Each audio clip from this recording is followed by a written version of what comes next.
Some men believe that having confidence and being a man is a basic trait.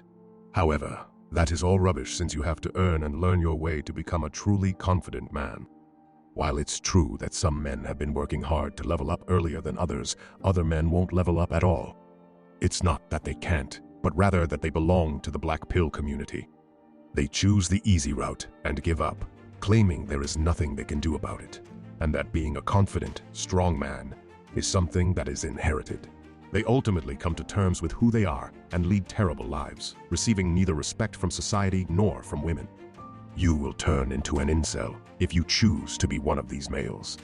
Being a weak man at first is okay, but continuing to be weak is unacceptable. Therefore, it is your responsibility as a man to recognize and overcome your weaknesses. Now, we're going to discuss 6 things that confident, masculine men never do. Number 1, getting upset when someone rejects you. Men must hunt, as we all know, and this is true for most activities. Very few things in life will come to most guys without them having to ask for them. When I mention hunting, the first thing males think of are women. Additionally, most weak men respond most difficult to rejection in that area. For a variety of reasons, weak men experience intense emotions when they are rejected by women. Perhaps because they believe that rejection diminishes their worth as men even more. However, it doesn't, or perhaps they are terrified to see the person again after being rejected. But all of these concerns are unimportant, since your response to rejection, not the rejection itself, defines your character as a man. What really shows how confident a man you are is how you handle rejection. A man who lacks confidence in himself would not become upset over it. He won't give it much thought. He is aware that dating is a numbers game, not just with women, but with many other things as well, like job applications and sales calls. He is aware that they are playing a numbers game and that not everyone needs to like him. So what? Who gives a damn? There are a lot of women. You will be unstoppable in every aspect of life if you can learn to be the kind of man who doesn't let rejection stop him. Number 2, always attempting to surpass others. You may even be one of those people who does this yourself, or you most likely know someone who does. The person who presents himself as though he is superior to everyone around him in terms of thought, story, and everything else. Competition is healthy, but you won't come across as likable if you present a picture of perfection. Envy will eventually gather around you, and it will operate subtly against you. This was covered by Robert Greene in his book 48 Laws of Power. He demonstrated how men who have always tried to appear better than their colleagues and who portray perfection in everything have made silent foes throughout history. I'm all for rivalry, but it's pitiful to go out of your way to make people think you're superior.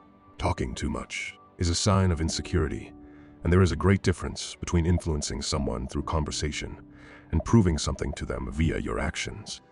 It demonstrates your self-doubt and need for their acceptance, which arises from your belief that owning better products can elevate you in society and win people over. However, in practice, your standing won't rise. Rather, you will make jealous, silent foes.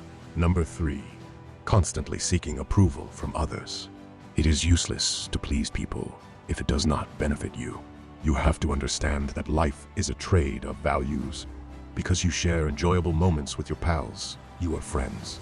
Similar to this, as you transact business, you are partners with your business associates. Without something to share, your connections wouldn't be stable. You cannot be a man and go around satisfying people without expecting anything in return.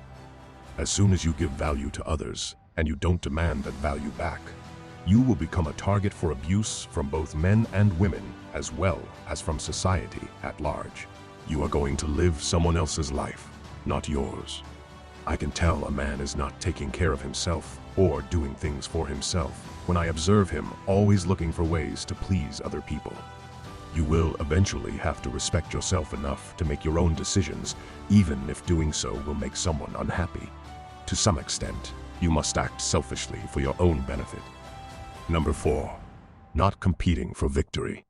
Achievement and victory are 2 major sources of confidence. How do you expect yourself to succeed and gain confidence if your goal in whatever you're doing is just to participate and you're content with your participation medal? It's a common misconception among men that they are not competent enough to handle tasks on their own, or that the deck is stacked against them. To ensure they don't lose, they play life this way. They do not play for victory. You have to quit this way of thinking. You and everyone else are on an equal playing field. Everyone eats, sleeps, and shits. If you don't break free from the victim mindset and continue to live in a secure, pain-free environment, you'll become resentful and believe that you were denied opportunities or justice. You'll also be that elderly man full of regrets who cries over how he could have done this and that, but refrained from doing so because he was too afraid. Number 5. Humor that is constantly self-deprecating. When a man gives them a compliment, weak men laugh it off rather than taking it as a praise. Being unable to take praise is a weak masculine trait because the person feels that the recognition goes against their deeply held, if generally inaccurate, self-concept. The problem is that a man is degrading himself in real time when he continuously makes fun of himself. Knowing your flaws is not the same as using humor as a mask for everything you dislike about yourself. Some guys who act in this way also believe that by revealing every aspect of their flaws, others will feel sorry for them.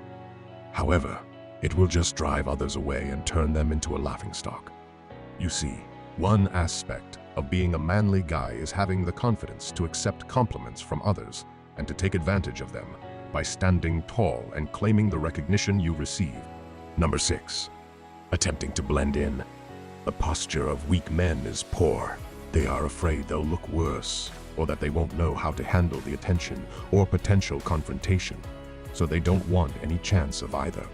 In order to feel better, they remove themselves from the social context they are in.